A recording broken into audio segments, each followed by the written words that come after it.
Hi, everybody. I am back for the last day of the launch week of Dog Band. I am Reagan W.H. McCauley, and I will also leave the usual links that I have been doing in the past in the comments. The link to the launch replay for Dog Band, where you can see Scott McCord, award-winning voice actor, perform the reading of the book Dog Band, and Darcy Windover, musician and teacher, doing a little bit of a demonstration of different styles of music, as well as talking about how this is important for young children to learn in a diverse sort of way. And also Megan from Iguana Books was chatting a bit and answering some questions, and I was too, of course. And little Raxel was there too. Yes, she was. And ironically, she's here with me today as I talk about Dog Band's last two and more recent members, by the end of the book, that is, Frodo and Sookie, who are actually cats. So I wanted to talk about them to you today, and they are two Siamese cats. At the end of the book, you'll see they're based on my own beloved kitties, whom I'm sure you've seen photos of in this very feed many times. Uh, okay, so I had Frodo since he was a little 8-week-old baby back in 1999. Picked him up from a pet store in Fergus, Ontario, and brought him home after Thanksgiving weekend. And I spent 16 years with this boy. He was just one of my soulmates. And Sookie came along a little while after that. Frodo was actually paired with a cat I had already had named Priya, who's actually featured in another of my books, Libby the Libivia Joanna, which just launched in October. Anyway, when Priya passed away, Frodo was still with me, and I guess about a year or so later, my mom and I were at the Toronto Humane Society and found this beautiful kitty. We were not planning on adopting. We were just looking around. And my mom wasn't planning on adopting. I wasn't planning on adopting. And when I called Kevin, my husband, to let him know there's this gorgeous cat that we really must absolutely bring home, yeah, he was pretty surprised. But I think he and Sookie fell in love with each other pretty much right away as soon as she came home and he got to see her for the first time, which is weird for him to be adopting a cat he'd never even seen before. And unfortunately, she passed away only a couple years ago, but she and Frodo are still very much with me, and in many different forms. Frodo's been in some of my films, or our films, I should say. Kev's in my films, like Space Zombies, 13 Months of Brain Spinning Mayhem, and now he and Sookie are in Dog Band.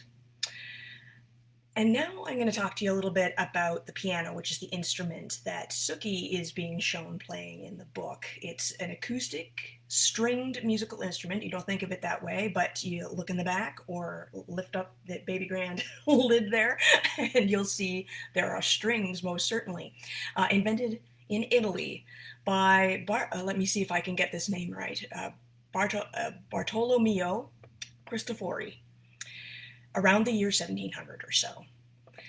The word piano is a shortened form of pianoforte. That's the full name, the Italian term for the early 1700s version of the instrument. Now, let me see. Most modern pianos have a row of 88 black and white keys, 52 white keys for the notes of the C major scale, C, D, E, F, G, A, and B, and 36 shorter black keys, which are raised above the white keys and set further back on the keyboard. And this means that the piano can play 88 different pitches or notes. Now, to talk a little bit about a couple different styles of music. This is my last opportunity to talk about what styles of music are presented in dog band. And what Frodo prefers and thinks is the epitome of music is classical music. It is art music, produced or rooted in traditions of Western culture, and secular music as well, and excuse me, and religious music. Historically, the term classical music refers specifically to the music period between 1750 and 1820, the classical period. But the term did not actually appear until the 19th century. In an attempt to distinctly canonize the period from Johann Sebastian Bach to Ludwig van Beethoven as a golden age of music in general. I will note, though, that the rock bands, in particular Led Zeppelin, often made use of a full orchestral sound to give their music a classical flavor, and it's quite beautiful. So classical music is used in not just recitals and concerts to play the actual classical music, but is used and combined with modern music as well. Now, another older form of music presented in dog band is opera, a form of theater in which music has the leading role, basically, and parts are taken by singers rather than actors, but it is a distinct form of musical theater. It is usually a collaboration of a written work between a composer and a librettist, and incorporates performing arts such as acting, scenery, costume, dance, ballet, things like that, and usually takes place in an opera house, which makes sense. It is a key part of the Western classical music tradition. Now, let me see. It originated in Italy at the end of the 16th century. Rock band Queen sort of made use of the opera sound, which influenced their famous Bohemian Rhapsody from their A Night at the Opera album. So opera is still very much relevant today, either being used and borrowed in more modern music, and obviously is still performed and has, millions of fans the world over. Now, musical theater is a form of theatrical performance that combines songs and spoken dialogue, acting, and dance, and would be thought of as a little more modern.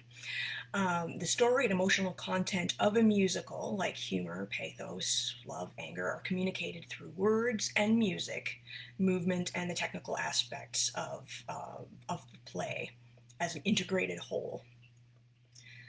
So although musical theater overlaps with other forms such as opera and dance, it can be distinguished by the equal importance given to the music compared to the dialogue, movement, and other elements. Since the early 20th century, musical theater stage works have been called simply musicals. Now, let me see here. Give you a few examples. There's Gilbert and Sullivan, the works of, and some early works into more modern times include Showboat, Oklahoma, West Side Story, The Fantastics, Hair, A Chorus Line, Les Miserables, The Phantom of the Opera, Rent, The Producers, Wicked, and Hamilton quite recently. And these musicals are performed the world over. You can find them in such venues as the big budget Broadway or West End productions in New York City and London. Alternatively, you can find musicals in much smaller venues like Fringe Theater and Fringe Festivals, off-Broadway, off-Broadway, regional theater, and community theater productions, as well as amateur school group plays and performances done in churches and such like that.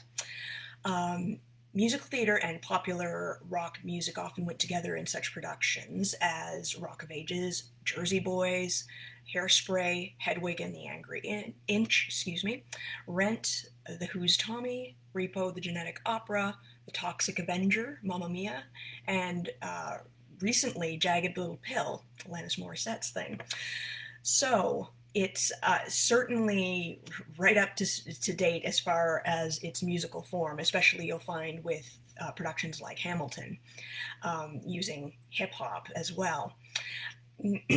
So it's changed a lot over the years, and you can find that within the musical theater genre, a really big span of musical styles in and of themselves.